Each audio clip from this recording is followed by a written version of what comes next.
Bienvenue dans ce nouveau numéro de PAF confiné. On va parler de cette France masquée. Qu'est-ce que ça va changer dans nos comportements, peut-être à court terme et à long terme. Et puis on pourrait placer cette émission sous le patronage, pourquoi pas, de Winston Churchill, qui disait si nous ne nous battons pas pour la culture, à quoi ça sert de se battre? Et on va donc parler évidemment de la situation du déconfinement. Est-ce que c'est un vrai faux déconfinement? Et puis beaucoup de culture avec Lionel Massetta. Bonjour. Bonjour Lionel. Bonjour Patrice.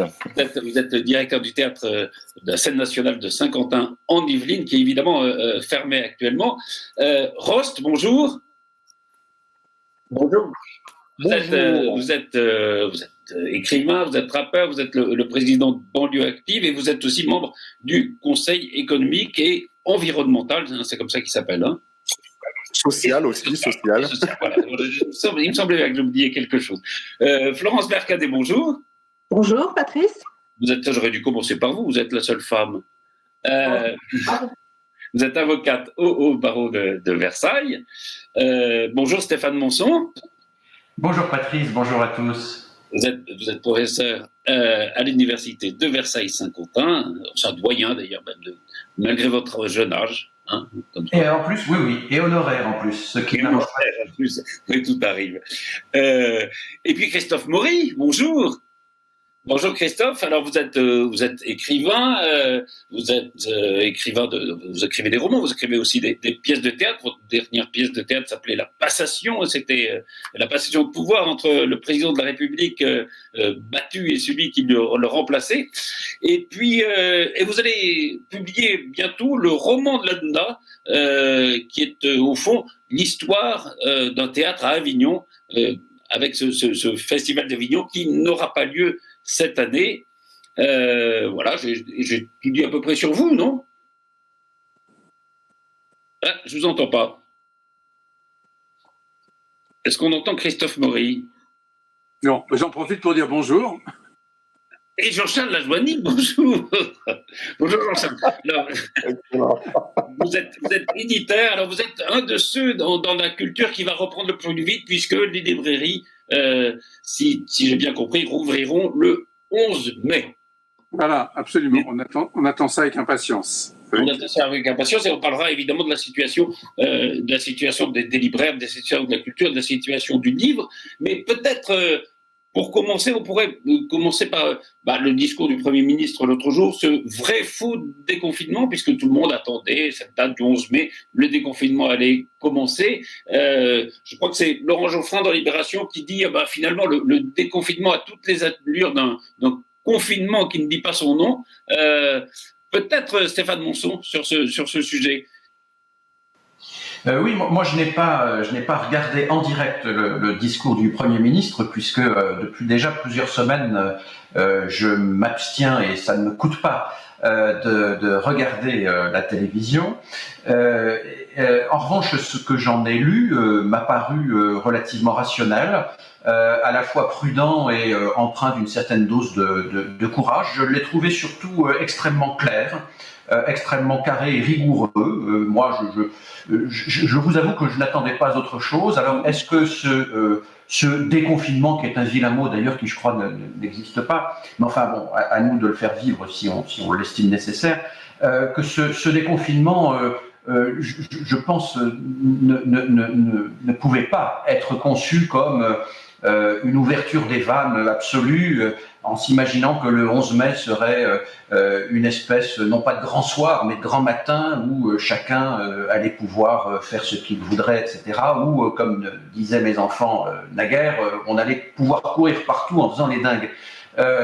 Donc voilà, la chose, moi, me semble prudente, empirique, puisqu'il y a d'autres choix dans cette période que celui de l'improvisation. On ne peut pas faire reproche au pouvoir en place d'improviser, puisque de toute façon, il n'y a pas d'alternative, et que jusqu'à présent, cette improvisation, de mon point de vue, ne s'est pas trop mal déroulée. Sur ce sujet, qui veut intervenir? Rost, peut-être? Écoutez, moi j'ai suivi l'allocution du Premier ministre en direct. Effectivement, j'ai trouvé qu'il avait. Alors, il y avait déjà ce qui m'a le plus choqué, c'est cette forme de désinvolture qu'il avait en faisant les annonces.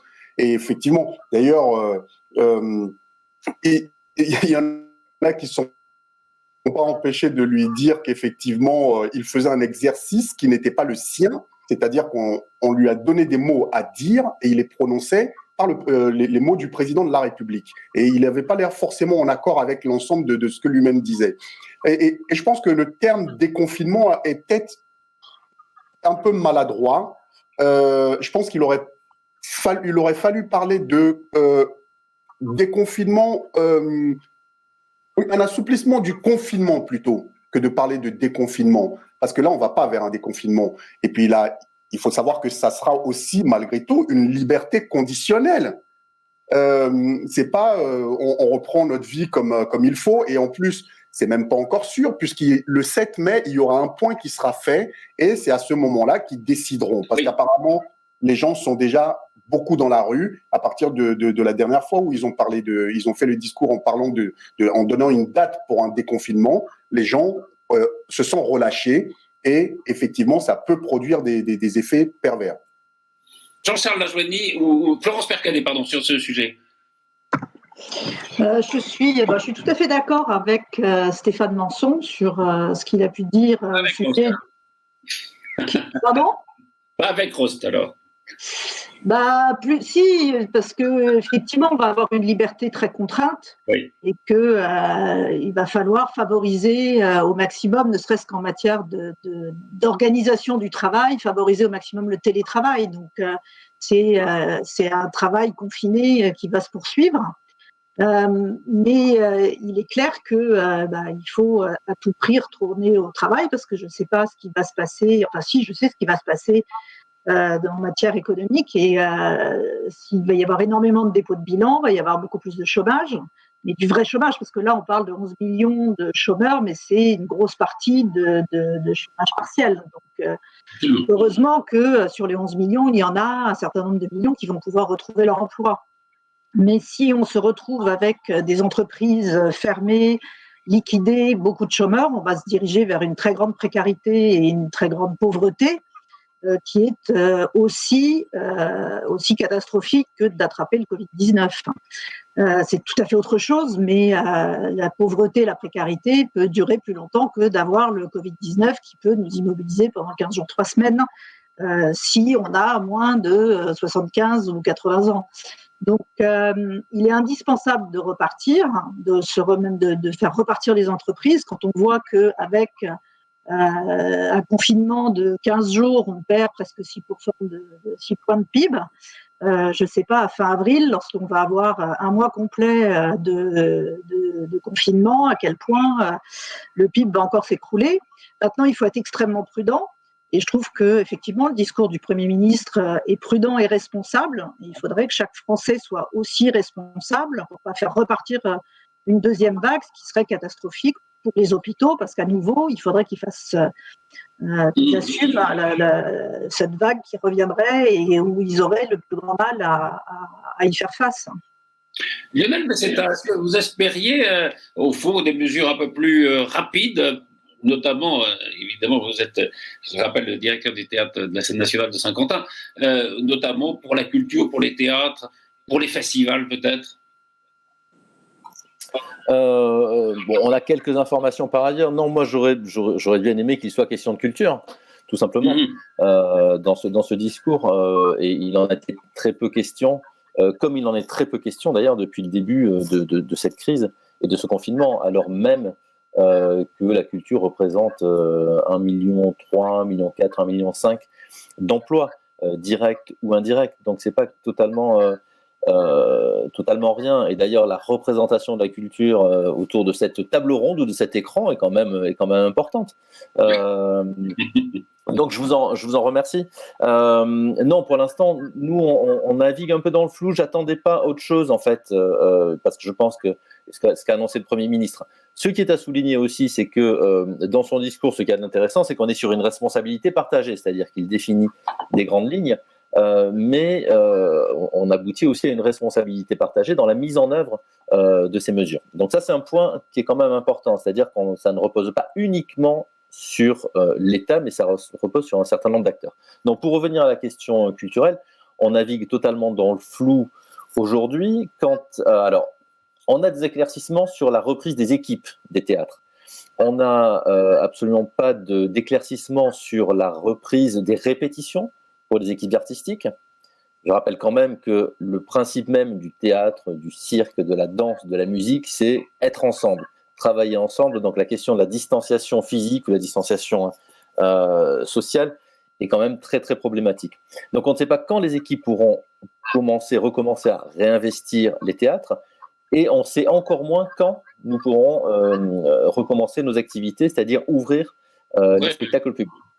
Sachant que forcément on est en contact avec des lieux étrangers, des lieux européens, des lieux voisins, qui pour certains ont décidé de n'ouvrir qu'au mois de janvier.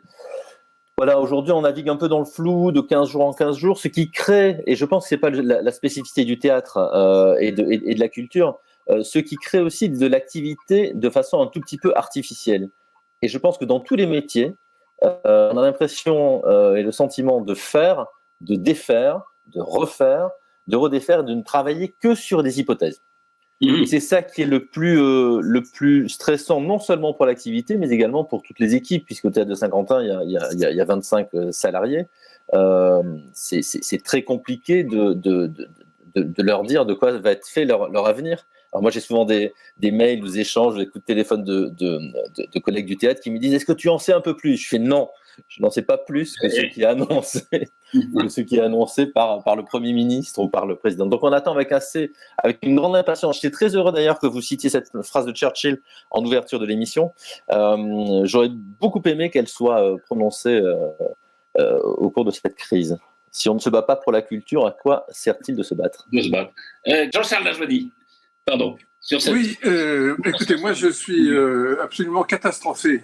Catastrophé, non pas par le choix politique, il n'y en a probablement pas d'autres, et peut-être que n'importe quel autre homme politique et n'importe quel autre président prendrait les mêmes décisions, contraints et forcés par la pesanteur de l'opinion publique et d'une certaine veulerie des peuples qui sont confinés dans une trouille abyssale.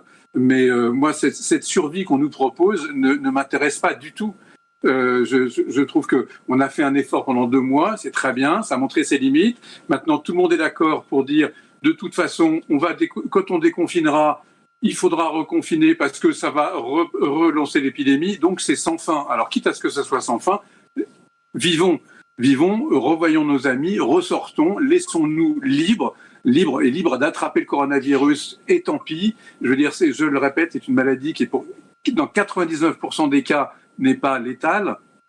Oui, mais pardon Jean-Charles, ça veut dire qu'un pouvoir politique, si je me souviens, puisque 1%, un pouvoir politique accepterait de faire 600 000 morts. Mais on n'a jamais parlé de 600 000 politique. Ben si, vous me dites 1%. 1% de 60 millions, c'est 1% de gens pour lesquels c'est grave. On n'a jamais parlé de 600 000 morts. Reprenons. Je veux dire, il y a 600 000 morts. Je pense que Jean-Charles veut dire 1% des gens malades. Ouais. Voilà, c'est tout. Il y a 1% de la population qui attrape le Covid pour lequel c'est très grave. Voilà, ce n'est pas forcément létal. Bon, maintenant, arrêtons. Cette survie confinée ne m'intéresse pas. C'est pas la société dans laquelle j'ai envie d'évoluer. C'est pas la société dans laquelle j'ai envie que mes enfants évoluent. C'est une société, c'est une vie qui n'en est plus une. Alors, on peut toujours dire c'est merveilleux, on a le temps de lire, on a le temps de jardiner, on a le temps de faire ce qu'on veut. Ce n'est pas la vie que j'ai choisie. Ce n'est pas la vie que j'ai envie d'avoir. Alors maintenant, le coronavirus, il a bon dos et tout le monde est là en train de dire mais c'est merveilleux, mais c'est pas grave. N'envoyons pas les enfants à l'école, ne retournons pas travailler. Mais je veux dire, on se précipite, on va dans le mur en klaxonnant là, en disant c'est merveilleux. Dans 6 mois, le pays sera. Mais je pense qu'il faut inventer un mot plus fort que faillite pour ce qu'on va être en train de vivre tous. Je veux dire, donc une catastrophe absolue. Alors, quitte à aller vers cette catastrophe que tout le monde nous annonce, que tous les médecins, quand par moment ils arrivent à être d'accord, sont là en train de nous dire que ça va être monstrueux. Eh bien, tant pis. Mais arrêtons là, je veux dire, on va tous devenir fous. Et comme le disait Florence et comme le disait, je crois, Rost à un moment, je veux dire, les conséquences pour les gens qui vont finir par mourir de faim, qui vont se suicider parce que de ne plus voir personne, les personnes âgées qui meurent dans l'indifférence totale parce que personne ne va les voir, les gens qui sont dans les EHPAD qui n'ont plus aucune visite. On pense à leur vie à eux, alors c'est très bien, on les protège de quoi? Si on doit les faire mourir, on allait les voir. C'est pas mieux. Mais c'est fini. C'est la négation de la vie. C'est une survie qu'on nous propose. Mais bon, je pense qu'il n'y a aucun pouvoir politique qui pourrait avoir le courage de la. En tout cas, moi, je préfère la solution suédoise. Ouais. Il y a 2 fois moins de morts en Suède et ils ne sont pas confinés comme nous. Alors Christophe Maury, justement ce que vient de dire un petit peu Jean-Charles, c'est que ces bras ont faim, et vous avez publié d'ailleurs un article dans le Figaro il y a 2 jours qui s'appelle Nos bras ont faim, c'est-à-dire voilà, on a envie de se toucher, de pouvoir se contacter. Est-ce que vous êtes comme Jean-Charles Lajoigny, vous avez été partisan finalement d'un déconfinement total, allez, vivons et puis tant pis? L'homme est un être de relation. Nous sommes tous interdépendants. Nous ne pouvons pas rester confinés comme ça et avoir cette distanciation sociale. Le mot est épouvantable. Nous avons besoin de nous voir, de nous embrasser, de nous serrer la main, de mettre une tape sur l'épaule. On parlait Jean-Charles parlait très justement des vieux dans les EHPAD. Il se trouve que j'ai un ami qui, ne voyant plus sa famille depuis 15 jours, s'est complètement laissé aller. Il avait certes 98 ans, mais il est mort dans une solitude effroyable parce qu'il ne comprenait plus la situation. Or, il y a 15 jours, il allait très bien. Enfin, il y a 2 mois, il allait très bien. Et ses enfants venaient le voir très régulièrement. Eh bien, de ne plus voir sa famille, il a tout lâché. Je trouve ça épouvantable. Que des parents meurent sans que les enfants les embrassent, les voient. Enfin, c'est le traumatisme. On ne se rend pas compte du traumatisme psychologique et social de ce confinement. Alors, bon, c'est long. Il faut maintenant qu'on s'en sorte. C'est-à-dire, on ne va pas parler en effet de déconfinement, mais il faut qu'on s'en sorte, c'est-à-dire qu'on puisse ouvrir les maisons, ouvrir les appartements, que les enfants puissent respirer, que tout le monde puisse respirer. Et puis, ma foi, oui, s'il y a une deuxième vague, il y aura une deuxième vague, mais il faut aussi qu'on soit immunisé. Alors, pendant ce confinement, l'hôpital public a été sauvé. Il y avait 5 000 lits de réa. Maintenant, il y en a 14 000 de plus. On a les infirmières, les aides-soignants sont outillés maintenant de masques et de gants. Donc, on est en fait dans la situation qu'on aurait dû être il y a 3 mois. Bon, alors repartons. Et puis, oui, il y aura des morts. Bon, c'est la faute à pas de chance. C'est la nature. C'est terrible à dire, mais on ne peut pas continuer comme ça. Nos bras ont faim et surtout, nos esprits sont ramollos. Alors, Florence a raison. Il faut y aller sur le plan économique. Rost a raison, il faut y aller sur le plan social. Lionel a raison, il faut se rassembler, se réunir et communier ensemble, peut-être d'une autre façon, mais on va y réfléchir, on l'invente. Et Stéphane a raison de parler du Premier ministre qui a été à la fois très clair, très pédagogue. Attention cependant à ne pas trop nous infantiliser. Or, je trouve que le discours des politiques a tendance à nous infantiliser en disant vous devez faire ceci, vous devez faire cela, mais attention, mais pas ceci, pas cela. Alors, on nous met des normes, on nous met des procédures, et ça, au bout d'un moment, ça fatigue les gens. Donc, laissons les gens un peu libres et surtout, rappelons-nous que nous sommes interdépendants et que l'homme est un être de relation. Stéphane Monson, et je ne sais plus où est passé Rost. Stéphane Monson, là-dessus, vous pensez que voilà, on peut cette sorte de libéralisme politique que prônent Jean-Charles et Christophe Maury Oui, il y a 2 observations dans ce que je viens d'entendre. À propos de ce que je viens d'entendre, alors c'est vrai, et nous sommes des êtres sociaux. Et on sait très bien que l'ethnographie, l'ethnologie, l'anthropologie l'ont bien mis en évidence que si on laisse un jeune nouveau-né sans aucune relation, sans aucune interaction, il finit par mourir. Il y a déjà eu des expériences de ce type-là qui ont été conduites. Bon, donc nous sommes des êtres vivants, des animaux essentiellement sociaux. Nous nous nourrissons de l'interaction avec l'autre. Ça, c'est incontestable. Mais d'une part, Est-ce qu'on est infantilisé? Ça, je ne le crois pas. Moi, il me semble toujours que ceux que la démocratie porte aux manettes, porte au pouvoir, sont un miroir de ce que nous sommes. Et je ne sais pas où est la plus forte infantilisation, si elle se trouve du côté du pouvoir politique ou bien du côté du corps social, du corps électoral, du côté des citoyens. On entend tout et son contraire, on veut tout et son contraire, et il appartient évidemment au pouvoir politique de cheminer sur une ligne de crête, ce qu'il s'efforce, et je mets ce qu'il au pluriel dans la plupart des États démocratiques, ce qu'il s'efforce de faire tant bien que mal. Et puis il y a une seconde observation sur l'observation de Jean-Charles, qui nous dit finalement, voilà, pendant 45 jours, presque 50 jours maintenant, nous avons été reclus. Et bien maintenant, ouvrons les portes, ouvrons grand les fenêtres et sortons, aimons-nous, embrassons-nous, travaillons. D'accord, et il y aura des morts, et tant pis, parce que la vie est ainsi faite, parce que la mort est inscrite dans ce que nous sommes.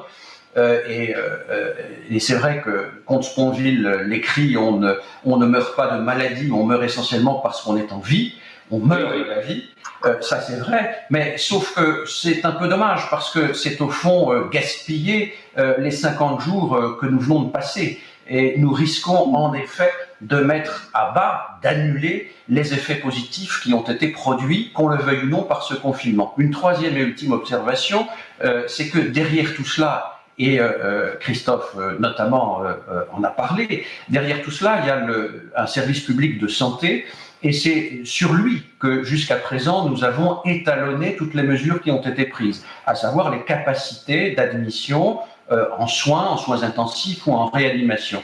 Et je crois que le corps électoral, le corps social, que l'opinion publique plus largement ne sont pas prêts à accepter une situation dans laquelle le service public de santé, notre service public hospitalier, dirait « Eh bien non, nous n'avons plus les moyens de vous soigner, nous n'avons plus les moyens de vous admettre en soins intensifs ou en réanimation ».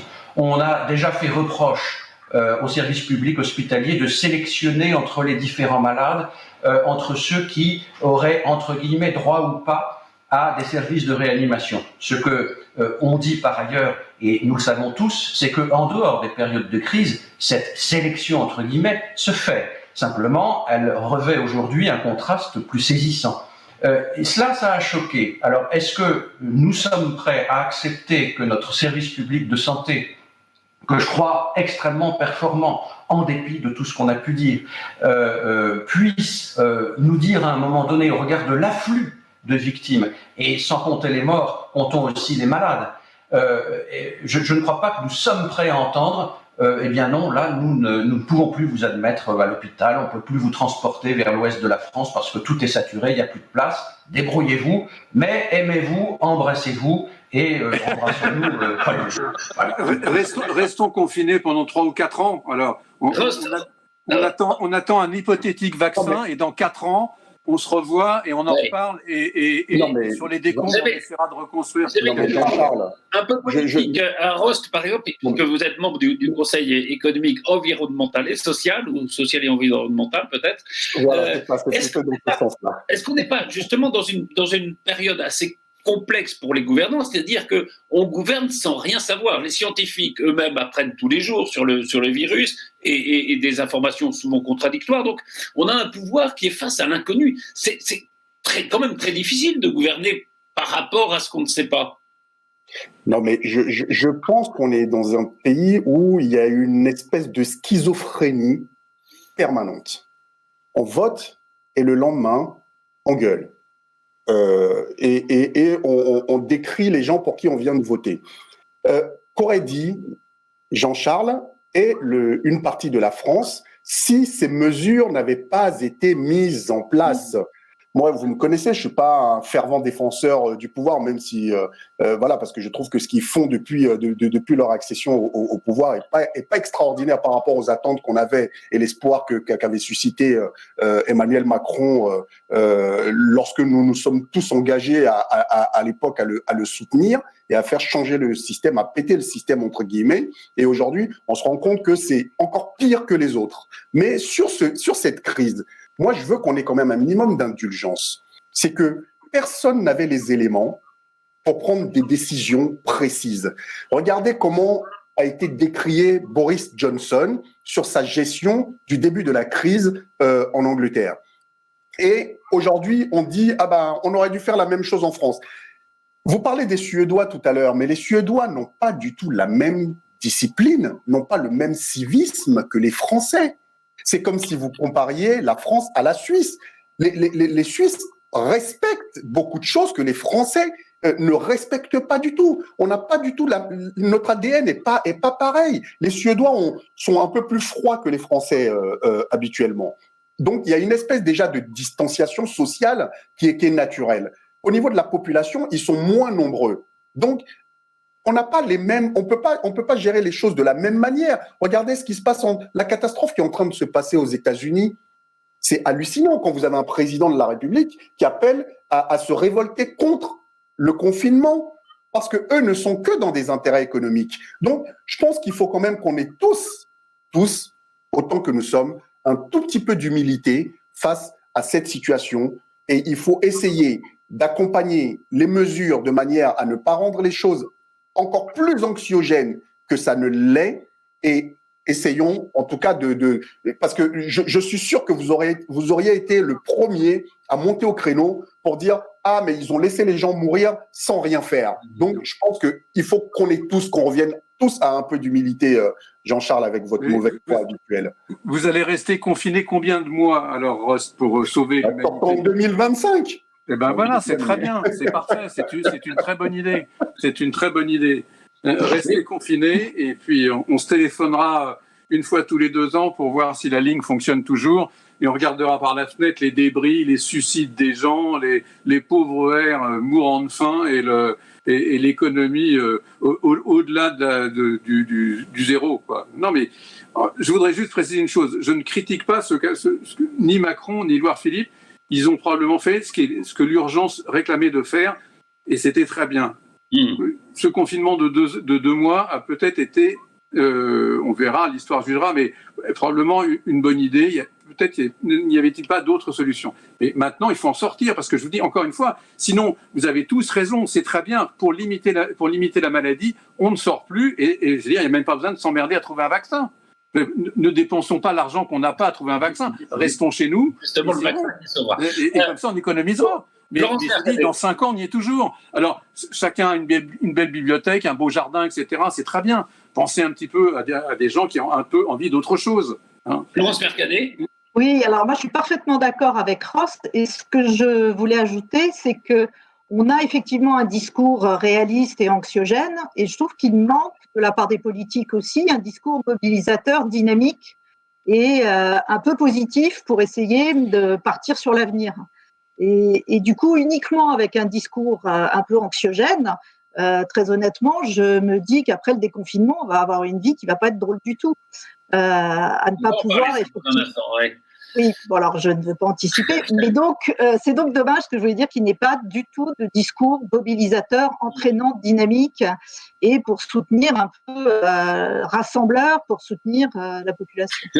Je parle sous le contrôle de Stéphane Monson, mais je pense qu'il y a justement entre le Premier ministre et le Président de la République peut-être 2 rôles différents. Le Premier ministre qui est en train de gérer les affaires courantes, c'est-à-dire il faut prendre les décisions au jour le jour, et peut-être Emmanuel Macron qui dit le jour d'après ne sera pas la même chose que le jour d'avant, c'est-à-dire qu'il pense aussi peut-être ce que sera la société de demain. Lionel Massetta, est-ce que justement la culture...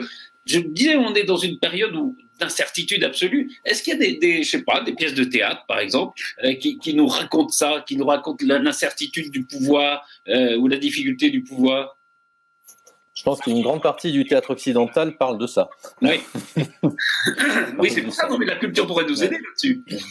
La culture nous aide, je pense quand on parle, la culture est l'art, je pense quand on parle de lire. Alors c'est vrai que moi j'ai beaucoup d'admiration pour tous ceux qui arrivent à trouver le temps de répondre à toute cette offre culturelle et artistique qu'il y a sur les réseaux, qui arrivent à lire 30 bouquins dans la semaine, etc., etc. Je ne sais pas comment ils font, mais en tout cas, la culture, je pense, la culture et l'art sont assez présents dans notre quotidien.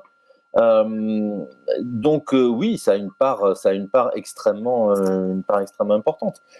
Après, dans l'art que je défends, c'est aussi un art du rassemblement. Je pense, pour revenir sur ce que disait Jean-Charles et ce que disait Florence, certes, il y a un discours qui est anxiogène, on peut aussi inverser la façon de le qualifier et qui est de dire que c'est un discours responsabilisant. J'aimerais bien, moi, que ce discours responsabilisant, tel qu'il est dit sur cette crise, soit le même sur, par exemple, l'écologie. Moi, je trouve que cette idée de responsabiliser le citoyen est extrêmement importante. Ça me fait penser à la fable du colibri chère à Pierre Rabhi.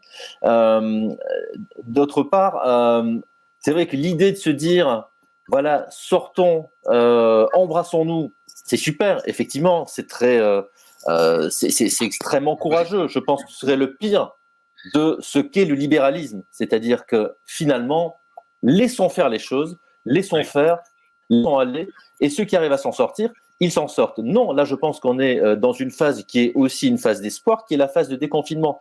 Quand on dirige un théâtre, on est véritablement au cœur de ça, au cœur de ce qu'est le rassemblement.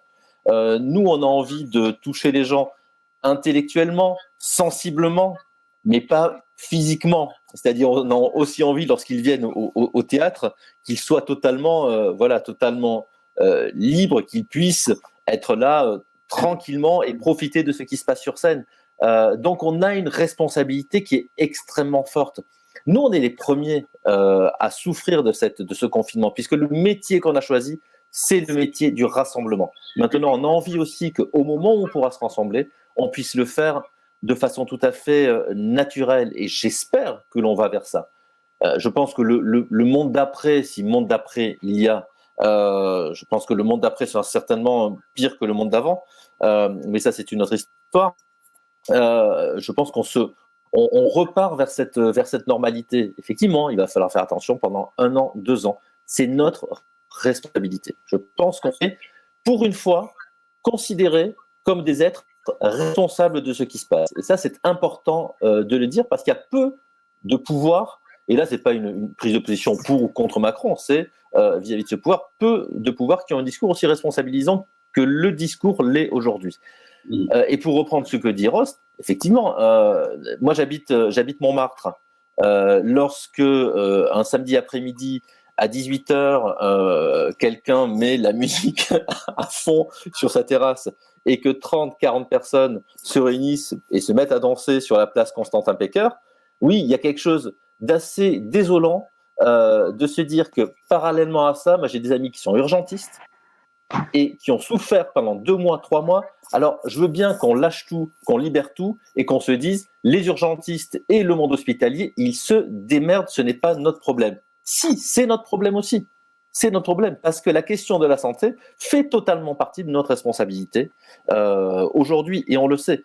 Donc, on ne peut pas se limiter à un discours qui dirait « soyons libres, embrassons-nous », mais je pense qu'il faut aussi, c'est notre responsabilité, en voir les conséquences et faire en sorte que petit à petit, on se redirige vers cet être ensemble qui est si important et si cher à nos yeux et à nos vies. Et une petite intervention sur ce que disait Lionel Bassetta. Je pense que vous avez non seulement raison, et je trouve assez ridicule que ce soit sans doute les mêmes qui applaudissent le soir à 20h les médecins et les infirmiers et tout ça, et qui vont danser après sur les places comme ça. Alors on fait l'un ou l'autre, mais il faudrait peut-être choisir. Pardon, Florence. Non, je vous en prie.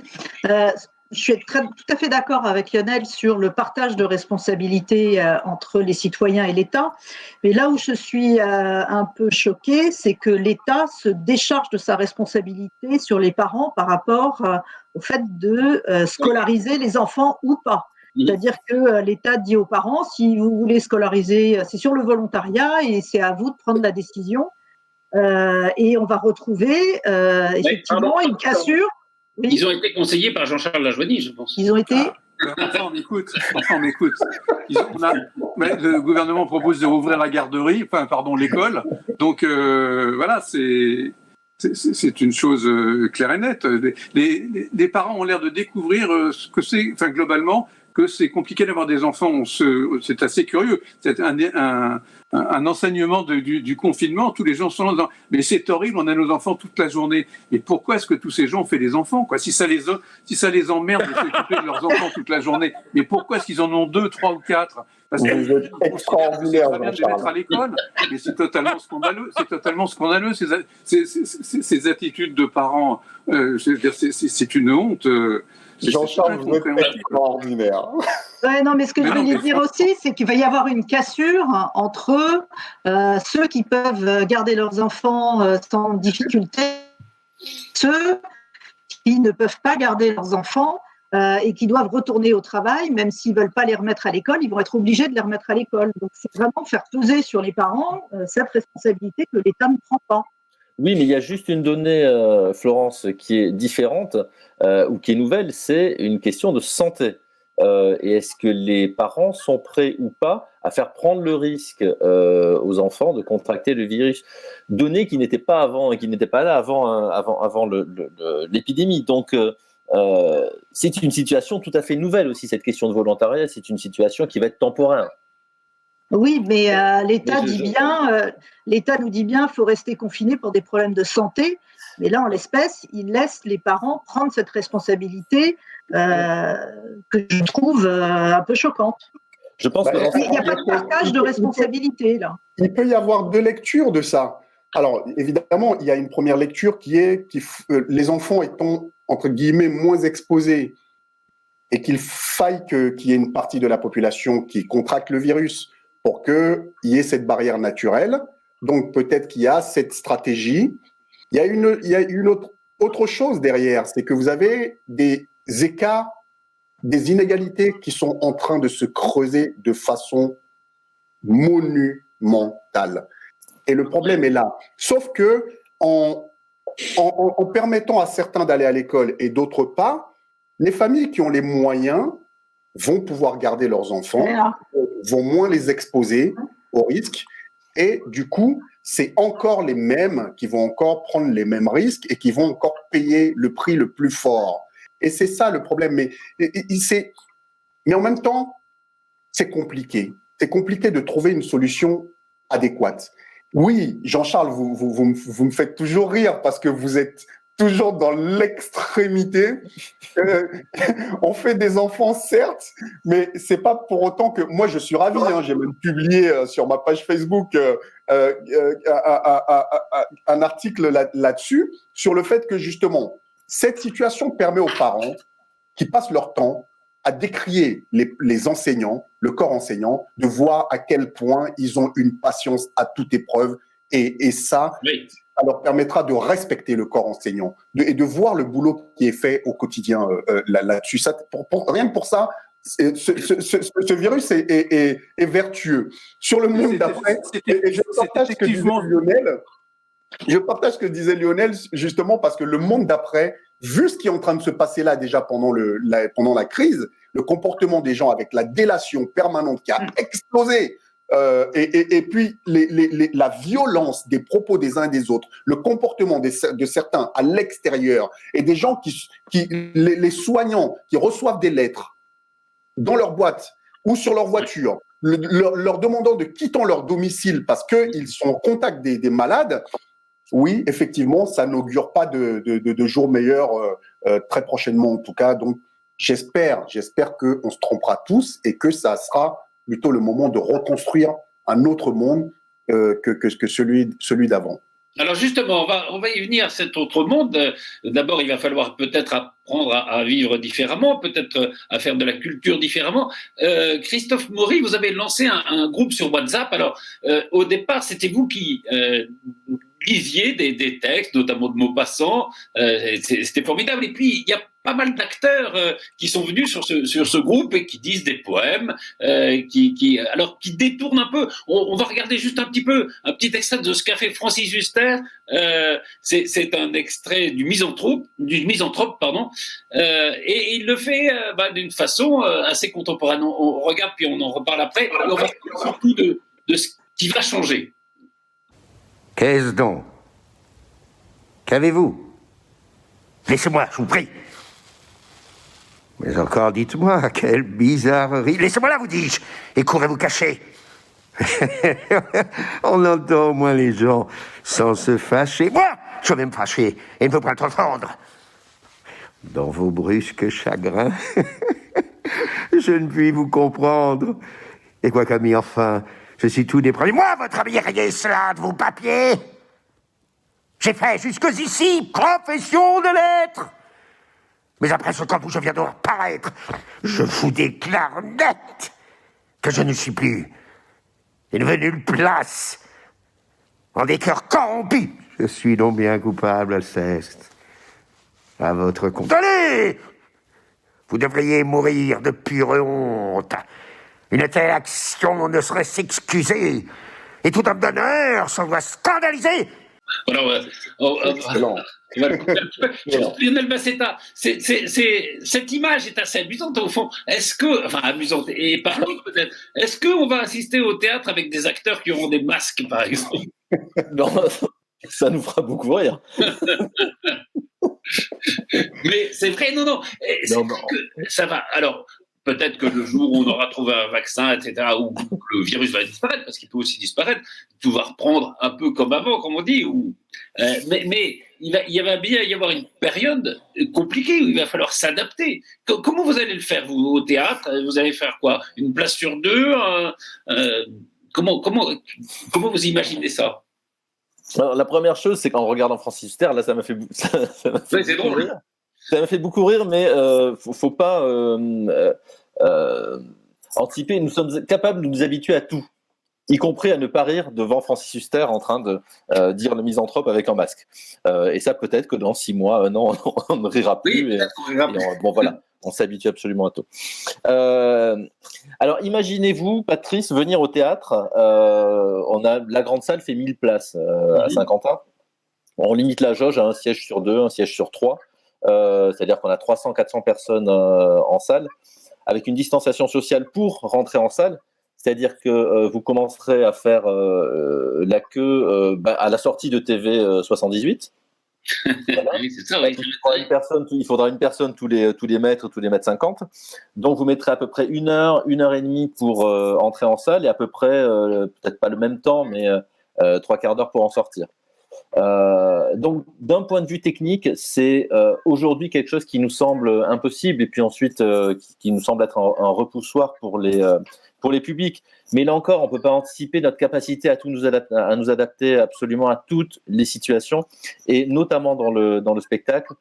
On s'adapte à toutes les situations et si on nous demande du jour au lendemain vous avez la possibilité d'accueillir 50% de la jauge mais en respectant un certain nombre de normes, on le fera parce que ce qui compte avant tout pour nous, c'est de pouvoir avoir des comédiens sur scène et du public en salle et de faire en sorte que les artistes puissent travailler.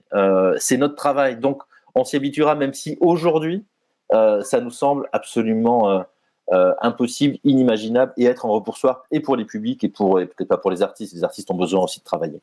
Christophe Maury, justement, parlait du moment de la Luna tout à l'heure, du Festival d'Avignon qui ne va pas avoir lieu cette année.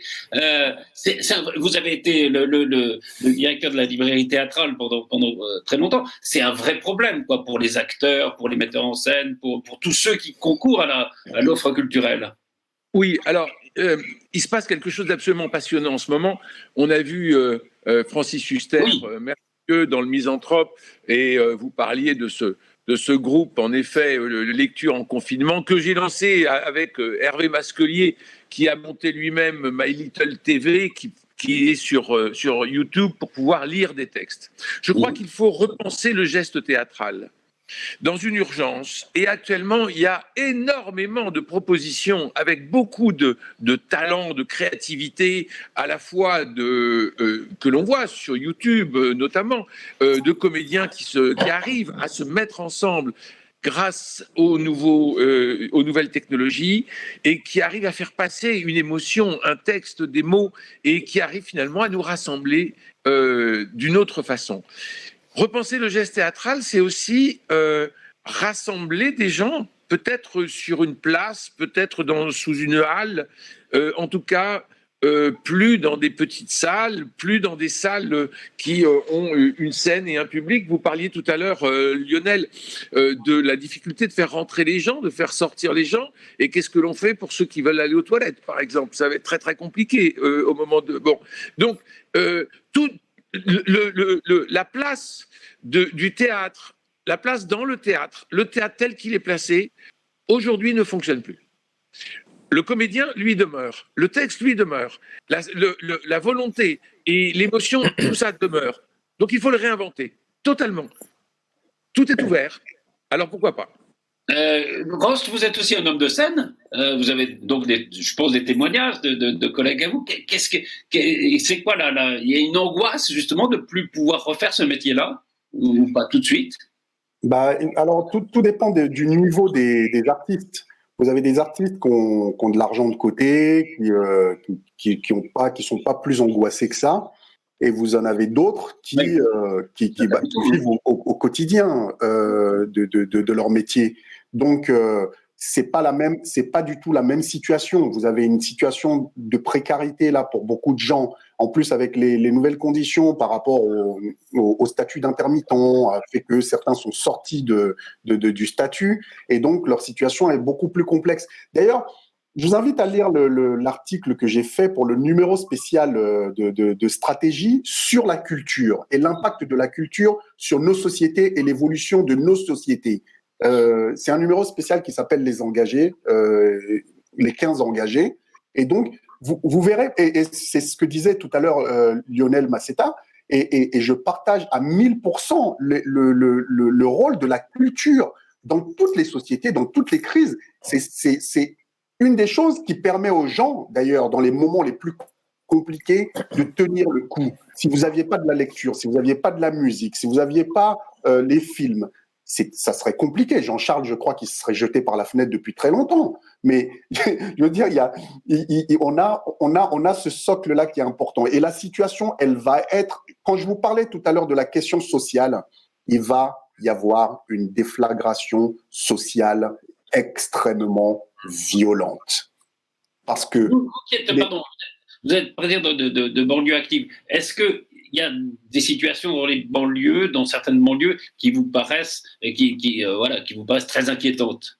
Mais vous avez vu d'ailleurs, ça a brûlé un peu là dans certaines banlieues. Et alors, je vais juste dire un petit truc là-dessus. Je trouve que la manière dont le gouvernement a géré la question des banlieues, au départ, je trouvais qu'elle était la bonne manière. Il y a des gens qui ont mal vécu le fait qu'à un moment, ils disent le confinement dans les banlieues n'est pas forcément une priorité.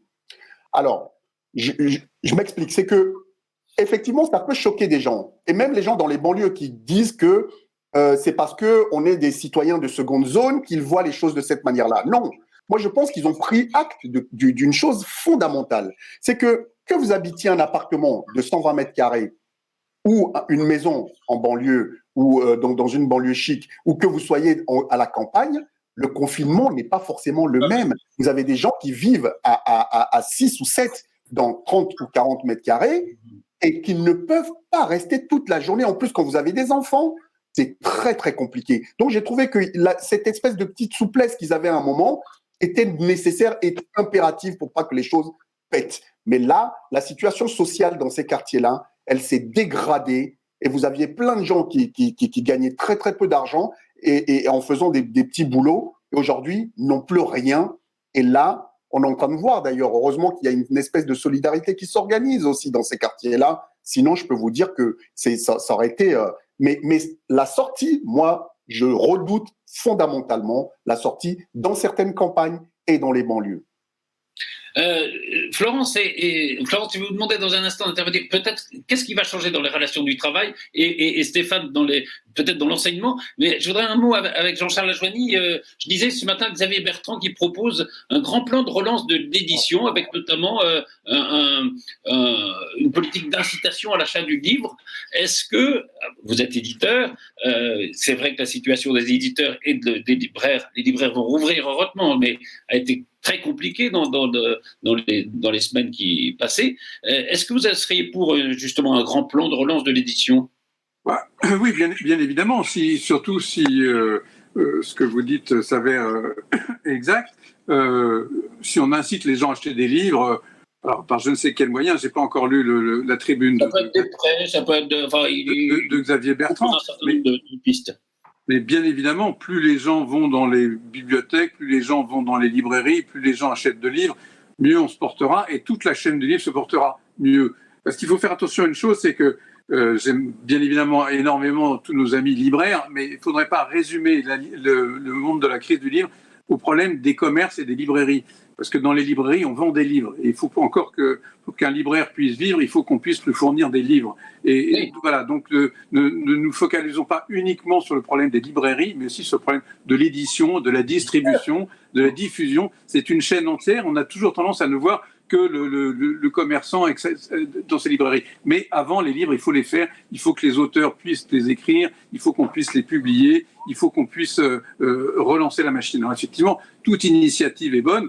Après, dans l'état dans lequel nous sommes tous, bien évidemment, chacun va prêcher pour sa paroisse.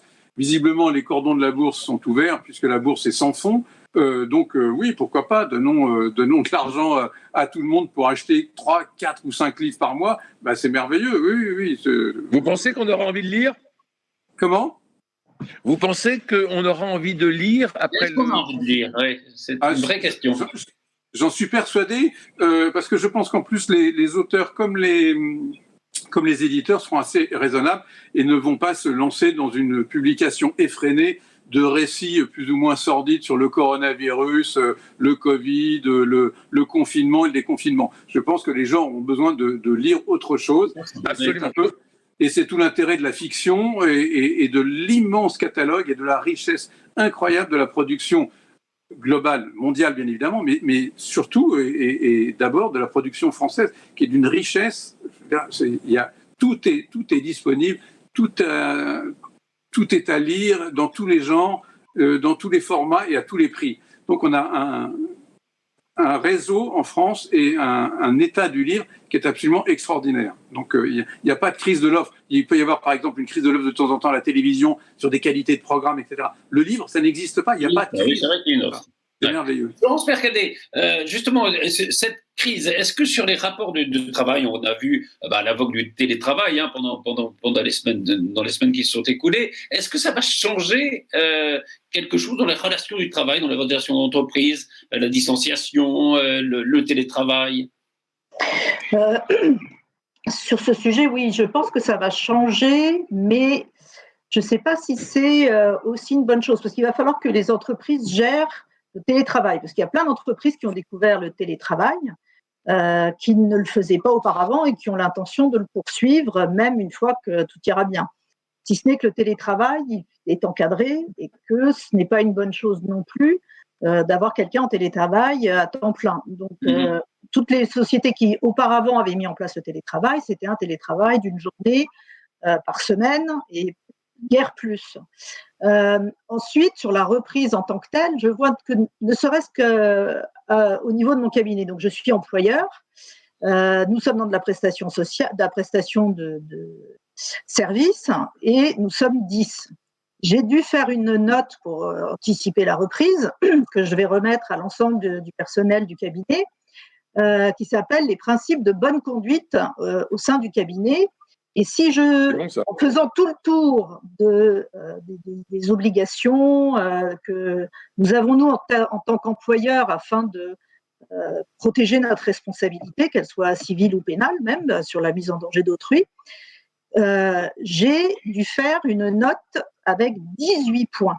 Donc, vous imaginez que sur un cabinet où on n'est que 10, dont des avocats qui sont libéraux et que je n'ai que 3 salariés, j'ai une note en 18 points. Donc, vous imaginez une entreprise industrielle avec 500, 1000, 1500, 2000 ouvriers sur le site que cela peut représenter. Donc ça, c'est une première difficulté. Puis ensuite, il va falloir faire respecter la distanciation. J'ai vu un reportage hier sur la reprise de Renault, puisque Renault a repris déjà l'activité avec des mesures très contraignantes mais intelligentes. Ils ont fait un accord avec les syndicats. 4 syndicats sur 5 ont signé, et celui qui n'a pas signé, le syndicat qui n'a pas signé, c'est la CGT. Mais sur des points peut-être pas idiots, mais de dire ah bah oui, mais une voiture elle est touchée par plein de monde quand on fabrique une voiture, et donc on n'a pas la certitude qu'il n'y a pas le coronavirus qui peut traîner sur une carrosserie. Donc certes, mais dans ce cas-là, on ne rouvrira jamais parce que ça peut arriver de n'importe où à dire ah bah oui, mais alors les poignées de porte, etc. Donc ce que je dis, c'est qu'il va y avoir des relations sociales. De précaution, mais pas trop. C'est-à-dire il faut prendre un maximum de précautions. En même temps, c'est impossible. C'est paralysant si on impose une obligation de résultat. Donc, on a déjà des ordonnances qui ont été rendues en France qui disent que c'est une responsabilité, une obligation de moyens renforcés et pas de résultats, parce que de résultats, c'est catastrophique et jamais, je pense que Lionel Massétard ouvrira jamais son théâtre. Il a une obligation de résultat pour la santé, la sécurité de ses salariés, des personnes, des tiers qui viennent dans le théâtre. Ce serait une catastrophe. Alors, je veux juste dire une petite chose. Je viens de voir passer un collectif d'acteurs. C'est sur la culture, un collectif d'acteurs qui disent « Monsieur le Président de la République, cet oubli de millions de gens qui portent l'art et la culture, réparez-le ». Et ça va être publié dans Le Monde. Donc, il y a Jeanne Balibar, Catherine Deneuve, etc., des tas d'acteurs qui demandent au Président de la République de prendre en considération la culture et surtout de pouvoir poursuivre les droits des intermittents du spectacle, parce qu'il y a un vrai problème sur les conditions d'intermittents du spectacle. Mais enfin, voilà, juste pour dire que ça bouge bien du côté de la culture pour alerter l'État sur ce sujet. Vous avez raison, on n'en a pas beaucoup parlé jusqu'à présent. Là, on en parle. De Stéphane Monceau, peut-être. Stéphane, il vous est arrivé de faire le cours de première année d'introduction au droit devant des amphithéâtres de 1000 étudiants. Comment ça va se passer la rentrée en octobre? Il va bien falloir trouver aussi, là encore, des modes de fonctionnement différents. Oui, Patrice. D'une part, c'est ce qui se passe depuis le 15 mars. L'université fonctionne toujours, mais elle fonctionne, c'est le terme consacré qui n'est pas satisfaisant non plus, mais c'est celui-ci, fonctionne en mode dégradé, c'est-à-dire en mode minimaliste. En réalité, c'est que nous fonctionnons comme nous pouvons, comme nous le pouvons. On s'aperçoit d'une chose, ce qui n'est d'ailleurs pas de mon point de vue une surprise, c'est que l'enseignement à distance seul ne fonctionne pas, c'est une imposture absolue. Rien ne remplace, et que ce soit, je pense de l'école primaire jusqu'à l'enseignement supérieur, c'est la même chose, rien ne remplace le contact physique entre le professeur et les élèves et les étudiants. Ce que met en exergue cet enseignement à distance, c'est ce dont parlait Rost tout à l'heure, ce dont on parlait tous, ce sont les inégalités culturelles, intellectuelles, sociales, économiques.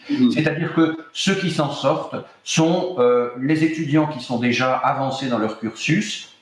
Pour les étudiants de première voire de deuxième année, c'est extrêmement compliqué.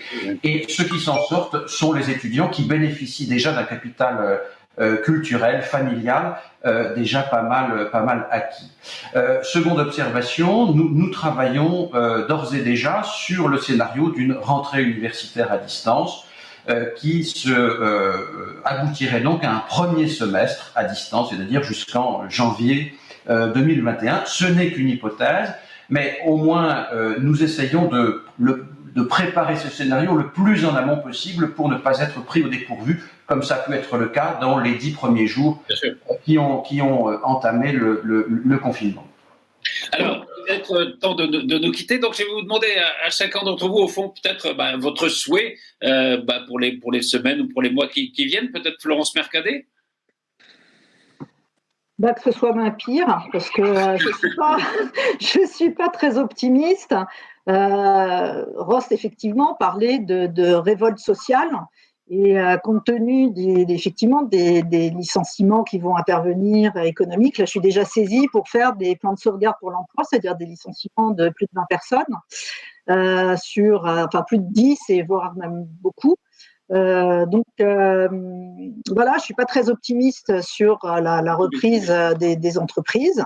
Beaucoup d'entreprises ont des difficultés et des entreprises importantes ont des difficultés. Donc là, sur ce sujet-là, je suis pas très optimiste et effectivement, il y a de la délation, il y a des gens qui sont insupportables, il y a des gens charmants, il y a des gens qui vont respecter, d'autres qui vont pas respecter. Il va y avoir une fracture terrible dans la société qui m'inquiète beaucoup, et de toute manière les financiers ne vont pas changer, va y avoir toujours des lobbies, et puis je pense que malheureusement tout ce qui va être environnement va pas être le sujet du jour. Jean-Charles, Johnny? Moi, je ne ferai que me répéter. Je veux vivre et non pas survivre. Donc, je souhaite que ce confinement s'arrête et je n'ai pas envie qu'on continue cette émission pendant 10 ans, façon Académie des Neufs. Oui, mais voyez qu'on paye personne, hein, là. Voilà. Et on voit même que dans nos échanges, c'est déjà beaucoup plus distendu, puisqu'on n'est pas face à face. Je veux dire, on parle les uns après les autres, on ne peut pas se couper la parole. Enfin, je veux dire, Ah oui, ça vous embête. Ah oui, c'est extrêmement ennuyeux. Lionel, mais c'est voilà. Écoutez, que cette période fasse naître pour chacun une soif d'être ensemble, qu'elle fasse prendre conscience de notre interdépendance, mais également, je pense que cette responsabilité que nous prenons tous pour éviter la propagation de la maladie, nous la prenions aussi dans d'autres combats. Voilà, je crois que ça doit être une des grandes leçons de cette période-là que nous sommes en train de vivre. Nous avons aussi le pouvoir d'agir. Stéphane Monson? Oui, Patrice, une précision sur laquelle je voulais revenir, c'est que tout à l'heure, moi, rien ne me dit qu'il s'agissait de Francis Huster. Il me semble vous avoir reconnu en début de confinement parce que vous aviez moins de cheveux. Je trouve que vous avez quand même surjoué. Pardonnez-moi, Patrice, je vous ai connu meilleur quand même. Bien sûr, Francis Huster. Voilà, en imitation. Mais je trouve que cette période est extraordinaire. On revient au théâtre antique, vous savez, avec le masque. Oui, absolument, le masque, c'est le théâtre. La prosopone, d'où a été tiré d'ailleurs le concept juridique de personne. Donc ça c'était tout à fait passionnant, mais travaillez parce qu'il me semble que vous pouvez vraiment être meilleur. Sur ce que vous suggériez tout à l'heure, d'abord un peu d'humilité, et puis on avance empiriquement, pragmatiquement, au jour le jour. Je doute que le monde d'après soit super différent de ce qu'il était avant. Pour beaucoup de choses, c'est pas souhaitable. Pour d'autres aspects, ça le serait en revanche. Mais j'espère, mais je ne suis pas naïf. Rost? Moi, j'aurais juste un petit conseil quand même à donner à ce gouvernement, c'est que je pense que c'est le moment ou jamais de mettre en place le revenu universel. Un vrai débat. Ça va permettre de limiter un tout petit peu la casse sociale, au moins pendant un certain temps, à situation exceptionnelle, mesures exceptionnelles. Ils ont parlé de guerre, donc l'après-guerre doit être aussi à la hauteur de ce qu'on appelle, de ce qui s'est passé au niveau de la guerre. Et puis, j'espère que, oui, on aura tous, comme disait Stéphane Monson, un tout petit peu d'humilité, qu'on reviendra un peu plus d'humilité pour comprendre que la nature reprendra toujours ses droits et donc il faut qu'on se comporte en fonction sur le plan écologique, etc. Le dernier mot de cette émission à Christophe Maury, alors. Il n'y a pas de vie sans risque. Voilà. C'est tout, mais c'est une belle conclusion sur laquelle tout le monde sera d'accord. Merci infiniment à tous. Et j'espère, on se retrouve peut-être très vite, peut-être invité évidemment à revenir dans le nouveau numéro de PAF, et très vite. Donc pour une nouvelle émission, merci à tous.